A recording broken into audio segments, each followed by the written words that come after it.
saya baru saja dihubungi oleh seorang ibu ya, namanya Ibu Emi. Ibu Emi ini adalah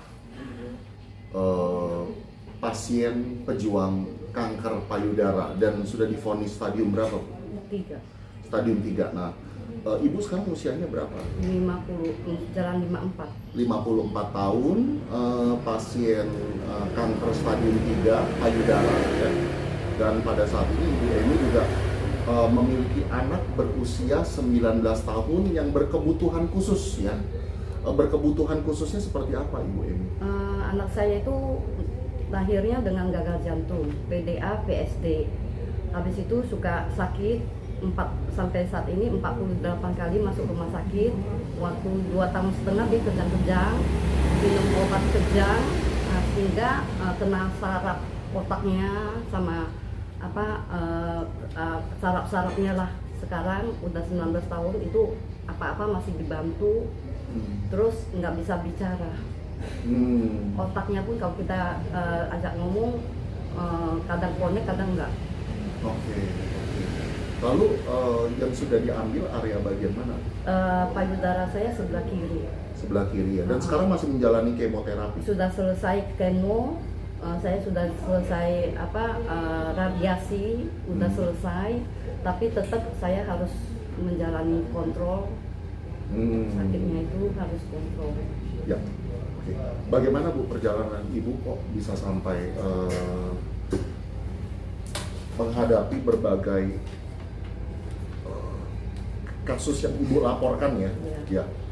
Awal bisa diceritakan dari awal mulanya? Awalnya saya kontrak rumah itu. Sebelum kontrak saya jual rumah 2 pintu di Mangga Besar, satunya di RW 4, satunya di RW 6. Terus kakak saya ini MJ menawarkan kontrak rumah dia.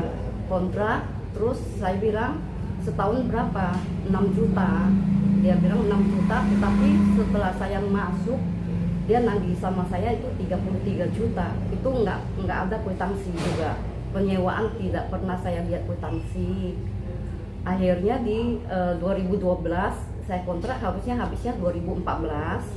Tetapi di tengah-tengah 2013 itu dia mau jual rumah ke seorang pendeta, namanya H, inisialnya H.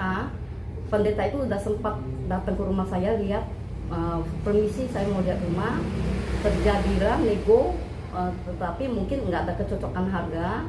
Selang berapa lama itu MJ ini nawarin rumah ke saya, suruh saya beli. Kalau saya beli dengan harga murah, dibilang. Terus kalau kapan dia mau datang bisa main. Terus saya bilang mau jual berapa, dengan harga 350 juta, dia bilang gitu kan. Nah, dengan karena masih ada masa kontrak, jadi saya bayarnya bertahap. Dia mintanya cash, nggak boleh transfer, mintanya cash. Ketika saya bayar, itu yang menghitung tuh anak sulung dia sama dia. Di dalam kamar rumah sengketa ini ada anak saya 2 sama saya. Terus saya minta kwitansi, mana kwitansinya? Karena saya juga backgroundnya pembukuan, jadi saya minta kwitansi. Dia bilang nggak perlu kwitansi, saya ini kakak kamu, nggak mungkin saya menipu kamu, apalagi melihat kondisi anak kamu. Ini anak saya kondisinya sering anfal tengah malam, pagi, sehingga saya percaya aja dia menerima uang saya, ya kan? Menerima uang saya setelah saya selesai pembayaran, saya minta AJB. Dia bilang nggak usah tunggu dulu AJB-nya, tunggu PBB 2014. Kenapa harus tunggu PBB 2014? Saya bilang, kan PBB 2013 bisa dilakuin. Pokoknya dia minta saya tunggu Agustus 2014. Setelah Agustus 2014 PBB-nya keluar, saya minta AJB. Dia nggak mau AJB, katanya dia nggak punya uang untuk bayar pajak. Di situ saya udah mulai slack, udah mulai ribut.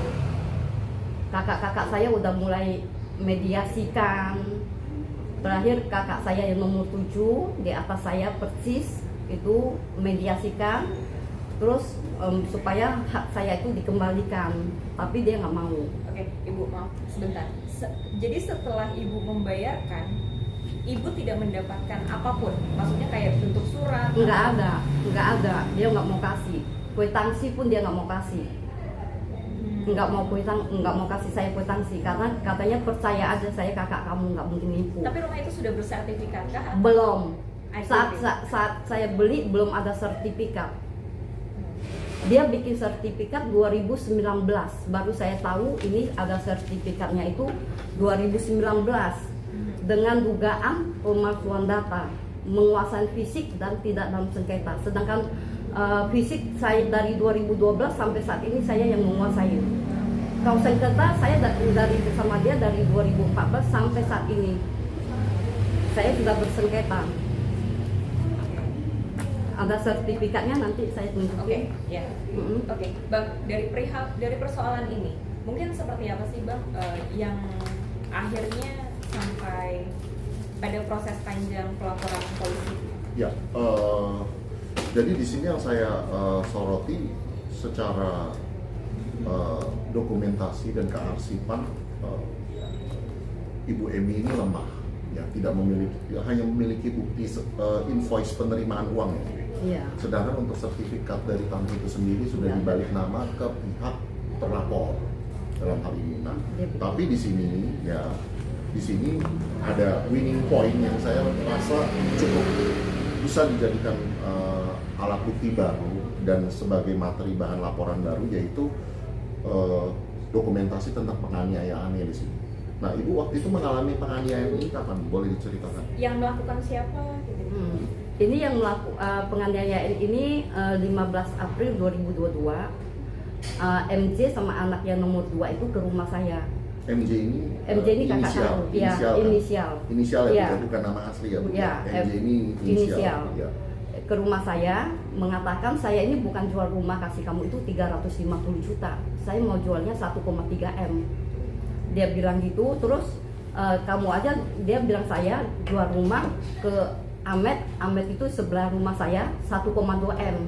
Saya bilang kamu ini ngawur. Ya, ngawur kamu itu, kalau kamu mau ambil uang saya, mau nipu uang saya, ya sudah ambil aja.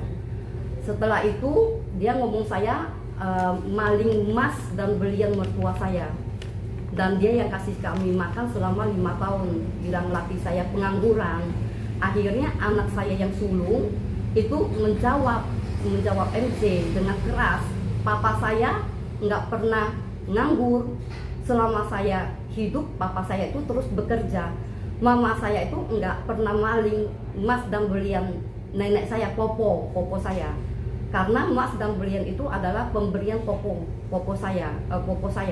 Terus datanglah anaknya yang nomor 2 itu pukul anak saya dengan tangannya, debuk muka anak saya tarik dia, saya pisahin supaya dia pakai handphone yang casingnya semuanya besi, itu langsung pukul saya di sini, langsung berdarah, itu pun saya nggak merasa. Akhirnya MJ ini teriak minta tolong, akhirnya RT datang bilang, Mi kamu itu berdarah. Saya mana, dia pakai tangan saya pegang ini, maka ini terjadilah, ini jari saya pegang, dia suruh saya pegang sendiri, ini dia arahin tangan saya pegang ini jari, ini berdarah. Saya ke polsek jam 11 itu, sampai setengah 4 saya minta LP, tetapi SPKT nggak mau terima. Dengan alasan? Katanya atas perintah Bapak Kapolri bahwa keluarga harus didamaikan. Oke. Nah, untuk proses pembelian rumah ini kan akhirnya jadi terhenti begitu saja, Pak. Karena tidak ada bukti bahwa untuk pembayaran, tidak ada bukti serah terima jual belinya segala macam. Nah, itu prosesnya akhirnya sampai di mana? Setelah sertifikat keluar, dia laporin saya di Polsek Taman Sari. Saya masuk perkarangan tanpa hak itu 22 Agustus 2022. Sedangkan saya mendapat rumah itu aja sudah 2012. Sampai saat ini saya menguasai fisik. Setelah dia laporin saya gugat di PN, saya menang, di PT saya menang, tapi saya kalah di kasasi. Saya kalah di kasasi. Saya nggak tahu sebabnya apa. Saya orang yang bodoh hukum, saya nggak ngerti hukum. Bukti-bukti yang waktu itu ibu sertakan apa di pengadilan? Semuanya percakapan waktu mediasi Pak Camat, dia ada mengatakan bahwa memang betul dia ada terima uang saya. Secara kwitansi itu tidak ada. Tidak ada. Waktu dia pelaporan saya pernah ke Hotman 911, Oke. ketemu sama Bang Bang Hotman ya, langsung. Bang Hotmannya, saya minta tolong tapi nggak bisa. Itu kapan ketemu sama Bang Hotman? September 2022. September 2022 ibu datang ke Hotman 911. Ya, dengan anak kebutuhan khusus saya pakai kursi roda, saya minta bantuan karena saya dilaporkan hati ini udah gundah gulana, udah pikirannya udah kemana-mana. Karena saya sering melihat suka Hotman 911 bantu orang, tapi saya nggak bisa dibantu Dengan alasan? karena rumah itu kan punya nilai. Nah, maksudnya gimana? Ibu disuruh mengeluarkan uang kah? Enggak, Atau dia gimana? suruh saya kalau mau dibantu suruh saya ke kantor dia. Kantor dia artinya kan saya harus berbayar gitu kan, tapi saya kan nggak punya kemampuan untuk membayar seorang pengacara yang sudah terkenal. Berapa waktu itu diminta bayarnya, Bu? Waktu itu hanya bicara biaya konsultasi aja. Setelah itu akhirnya ibu tidak Aku nggak datengin karena sudah ngomongin di situ nggak bisa karena ini masalah rumah ada value-nya, nggak bisa secara gratis itu nggak bisa. Oke. Sekarang saya kan ngelapor MC pemalsuan sama penipuan. Saya lihat Bang Vino lagi menangani kasusnya Pang-Pang, saya coba DM, Pak bisa nggak bantu kasus saya? Begitu nggak lama Bang Vino balas, masalah apa, hukum apa, saya ceritain, boleh nggak Bang saya berkenan, saya nomor HP saya ini. Langsung Bang Vino kasih saya nomor HP-nya, saya minta bantu. Memang saya udah nggak bisa lagi, dari 22 sampai saat ini ya biayanya besar gitu loh. Dan psikisnya anak saya pun nggak baik gitu, karena MJ ini seringkali suruh orang datang intimidasi kami. Seperti apa bentuk intinya? Seperti NA ini datang mengakui bahwa dia itu orangnya Imam Mahdia, satu partai dari PDI, anggota DPRD saat itu. Dia komisi apa saya lupa, kalau nggak salah bagian kebudayaan apa itu, langsung datang nggak memperkenalkan diri, langsung ngomong, Ibu sudah cari rumah belum? Saya tanya, kamu ini siapa? Saya ini NA, dia bilang. Ibu harus cari rumah. Saya bilang, kamu sudah tahu permasalahan belum? Kamu kan nggak tahu permasalahannya. Terus ngobrol, saya debat sama dia, hampir setengah jam lebih. Dia bilang, siapa yang mengerti, yang lihat anak saya itu pas lagi susun skripsi, baru tidur jam 3 pagi.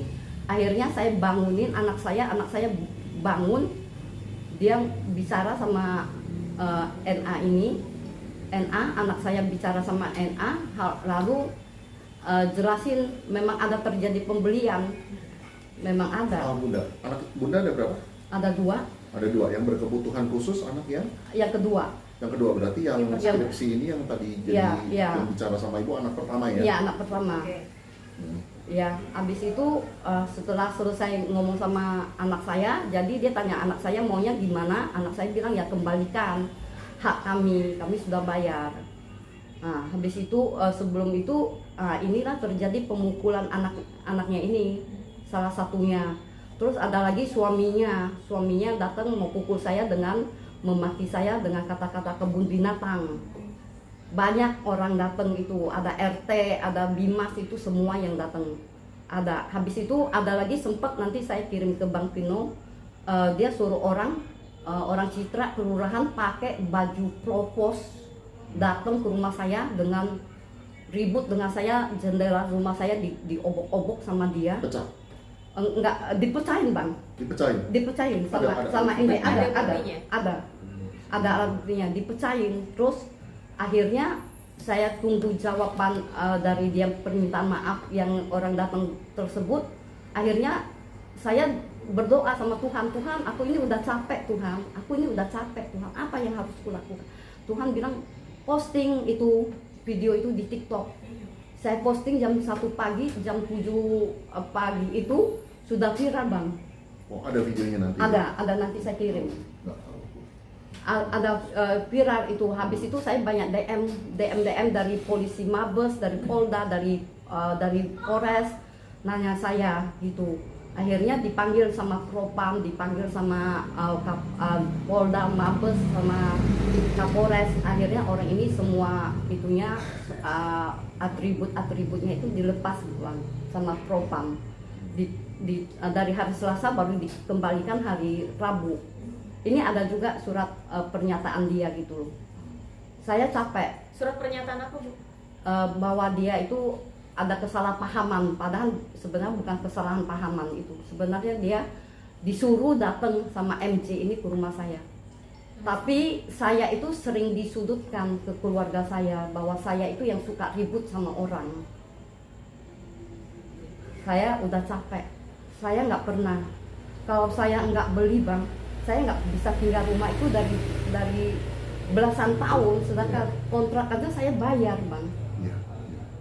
Dia banyak suruh orang datang untuk negosiasi sama saya, mau kembalikan uang saya karena ada ketidakcocokan harga. Masa saya beli 2013 dia bilang 2019 baru bilang nggak cocok harga bang. Iya.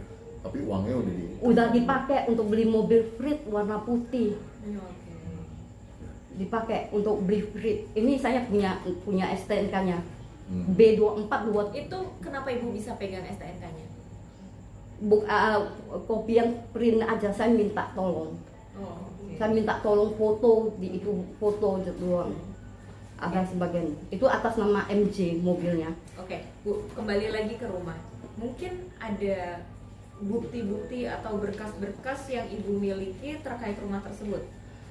Saya kalau bukti kan nggak ada kwitansi dia nggak mau kasih karena udah dari awal saya nggak tahu apakah dia sudah punya niat untuk nipu saya nggak tahu. Sertifikat tadi yang Ibu bilang? Sertifikat dia baru bikin 2019. Dia yang bikin? Iya. Atas nama? Nama dia MJ. Oke. Dan masih dipegang sama? Dia. Oke, Bang, dari ini gimana Bang? Mungkin dari hukumnya mungkin seperti apa Bang bisa di? Ya, untuk secara dokumen ini kan saya rasa kan Bunda M ini kan polos sekali ya. Dia hanya memberikan uang sejumlah cash dan pada saat itu yang diterima hanya invoice ya. Enggak dikasih bang. Tidak dikasih sama sekali. Enggak sama. Bukti transfer ada pada saat itu? Dia minta cash. Jadi yang saya sorot ini sepertinya ini kakaknya ibu ini pemain ya. Pinter, mintain dalam bentuk cash ya Bunda? Iya, minta cash. Tapi di sini ada alat bukti foto yaitu untuk penganiayaannya yang belum dilaporkan. Nah, ini nanti akan kami dan tim akan gali lagi apakah dengan bukti foto penganiayaan dan ada bekas jahitan, apakah ini bisa menjadi alat bukti yang kuat untuk dibuatkan laporan satu lagi untuk pasal pidana penganiayaannya ya. Iya. Hanya satu orang yang melakukan Iya, penganiayaan. iya. Anaknya yang nomor 2. Oke. Berarti akan dilaporkan kemana? Kejadiannya di mana? Di rumah saya. Di mana? Di Mangga Besar, Berarti Polres Jakarta Pusat lah ya. Barat. Jakarta Barat lah ya. Mangga Besar ada 2, ada pusat, ada barat. Kebetulan saya masuknya barat. Ini yang akan kita coba laporkan dan buat laporan baru. Mudah-mudahan bukti dokumentasi foto dan bekas jahitannya ini cukup ya Bu. Iya. Mudah-mudahan. Jadi waktu itu lapor untuk penganiayaannya nggak diterima Bu di Polsek ya? Nggak diterima. Saya tunggu dari jam 11 bang sampai setengah 4. Sedangkan anak kebutuhan khusus saya tuh di rumah sendirian. Jadi otak ini mikirnya anak saya. Ya agak sedikit aneh sih. Mengalami penganiayaan ya dengan luka sampai sobek seperti ini melaporkan ke Polsek terdekat tapi laporannya ditolak dan dihimbau dipaksakan untuk damai. RJ Iya, RJ ya. Iya, damai. Atas perintah Kapolri katanya. Itu tahun 2014. 2022. 2022. Iya. Tanggal antara tanggal 15 April itu pas hari Pasca. Oke. Bu, kalau boleh tahu sekarang hubungan Ibu dengan kakak? Saya dari 2014 itu udah selek karena masalah utang dia, ada penitipan uang saya, US dollar saya, ada penitipan 2 keping emas pemberian papa saya untuk anak saya ini berobat, itu dijual. Tapi ibu dituduh mengambil berlian. Iya, dia nuduh saya itu maling emas dan berlian mertua saya. Mertua itu suami.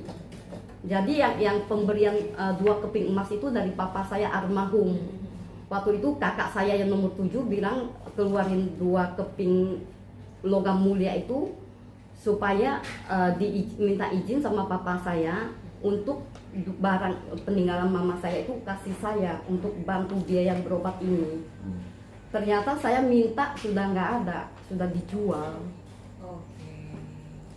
Bu, ini kan berarti permasalahan sudah cukup Lama, dan ya. panjang sekali. Ya, Gitu.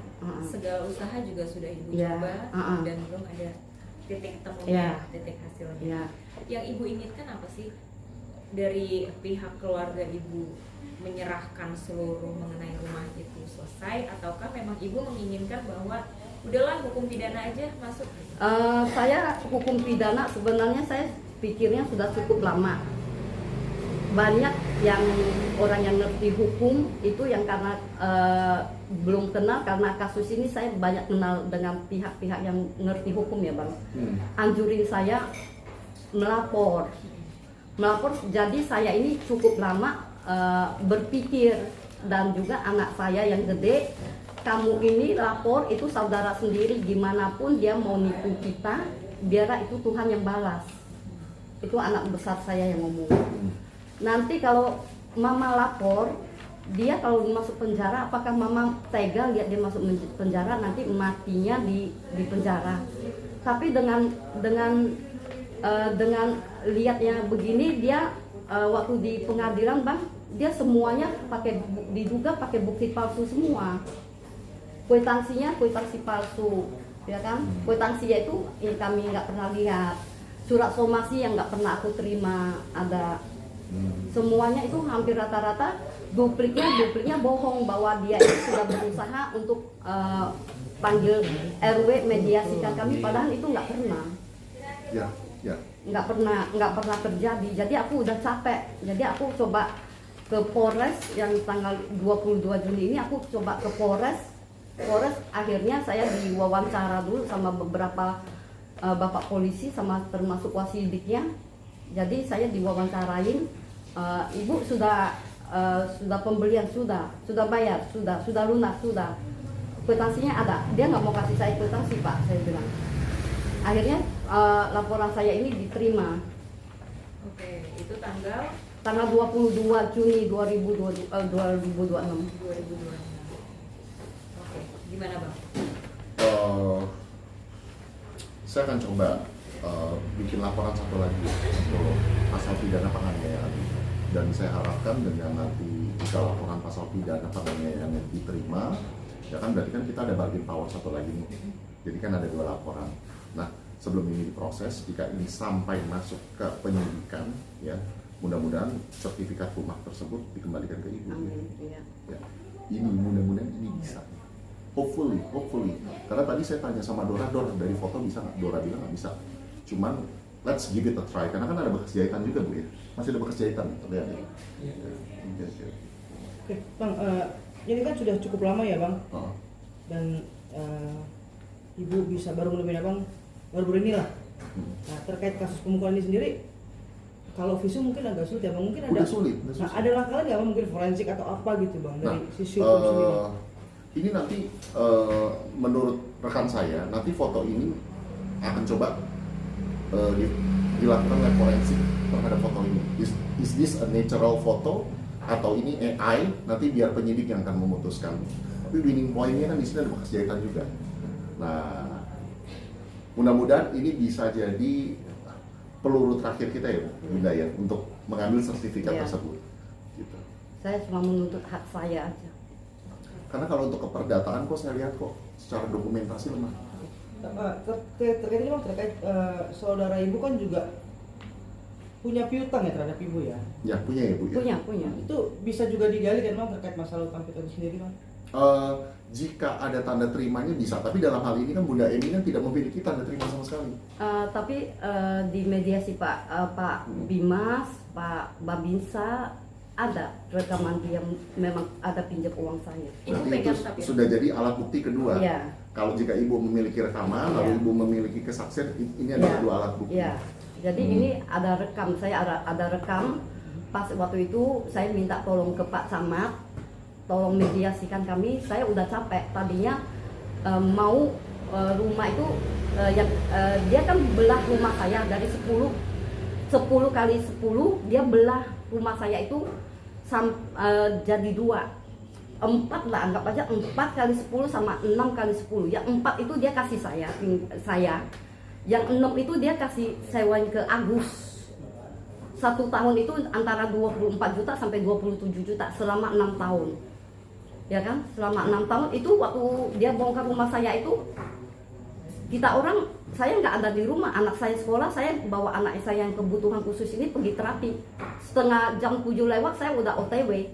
Pulang ada di rumah itu jam 2 siang, Bang. Bu, untuk dokumentasi penyerahan uangnya boleh dikirimkan ke saya sekarang? Ya. Oke. Nanti aja. Bang, berarti kan ketika udah memenuhi 2 unsur alat bukti ini Bang ya, terkait rekaman pengakuan hutang piutang ini bisa dong Bang dijalankan Bang? Saya akan coba cari unsurnya dulu ya dari video tersebut ya. Karena kan piutang itu kan sebetulnya masuknya ke perdataan, kecuali penipuan. Kecuali begini nih, dari saudara Ibu Emi ini bilang, Bun, tolong invest di aku mau buka usaha. Nah, kalau alasannya seperti itu bisa dimasukkan ke unsur pidana penipuan. Tapi kalau misalkan dalam penyerahan uang, konteksnya waktu itu dia bilang ke Bunda apa? Dia pinjam uang itu pertama kali tahun 2009 itu untuk bangun rumah. Rumahnya terrealisasi ya? Ada, selesai. Dikirimkan dulu ya Bu ya, Iya. dokumentasi. Selesai rumahnya. Ini bukan sesuatu yang bisa kita putuskan dalam 5 menit, wah langsung masuk unsur pidana apa tidak. Ini harus saya bawa dulu ke rekan saya juga ya Bunda ya. Ya, karena kan kita dalam mencari dua alat bukti untuk menetapkan seseorang itu menjadi tersangka ini kan kita butuh waktu juga. Ya. Ibu, tapi sedikit dong, pada saat itu sudah menghubungi Bang Hotman, itu kan langsung ketemu dengan Bang Hotman. Sempat dialihkan tidak ke timnya? Tidak. Gitu? Sama sekali Tidak. Di situ ada waktu itu nemenin saya itu kalau nggak salah namanya Mbak Putri. Mbak Putri kalau nggak salah. Waktu itu saya ingat saya waktu itu masih berjabat tangan, dia perkenalkan nama dia Putri. Kalau nggak salah namanya Putri. Nggak alihkan. Makanya dari situ saya gundah gulana, nggak tahu harus cari kemana. Saya BAP, Bang itu nggak mau dicatat semua BAP saya. Terus saksi saya ajuin saksi, ada koko saya, ada itu juga nggak dipanggil. Akhirnya ada yang anjurin saya bikin surat ke Bapak Kapolri. Saya bikin surat ke Bapak Kapolri. Sempet penyidiknya itu dipanggil ke Wasidik Polda. Hopefully kan tadi Bunda bilang ada dokumentasi penyerahan sejumlah uang. Audio ya. Audio dia waktu dimediasi sama Pak Camat, dia mengakui memang ada terima uang saya, ada bentar-bentar 20 juta, ada bentar-bentar 30 juta, ada yang 150 juta. Secara kwitansi memang kita tidak ada, itu ada jelas. Ini saya ada ini transkripnya. Oke, siap. Oke, Bang mungkin terakhir Kapan mungkin? langkah hukumnya Bang, kapan terus seperti apa nih Bang?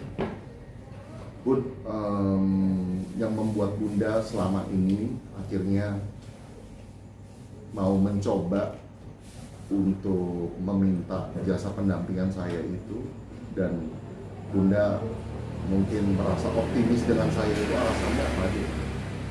Saya optimis sama Bang Vino bisa bantu saya untuk mendapat hak saya. Karena rumah itu satu-satunya.